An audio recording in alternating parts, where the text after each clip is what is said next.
أسأل الله باسمه الأعظم الذي إذا سئل به أعطى وإذا دعي به أجاب أن يفرج هم المهمومين.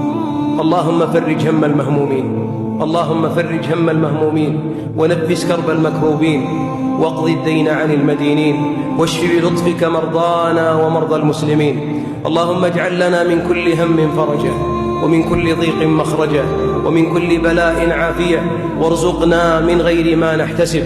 اللهم اشف مرضانا، اللهم اشف مرضانا، اللهم اشف مرضانا، وعاف مبتلانا، وعاف مبتلانا، واغفر لموتانا، واغفر لموتانا، واغفر لموتانا، واجعل أخرانا خيرا من دنيانا، واختم بالسعادة آجالنا يا رب العالمين. اللهم إنا نعوذ بك من الهم والحزن والعجز والكسل والجبن والبخل وضلع الدين وغلبة الرجال. اللهم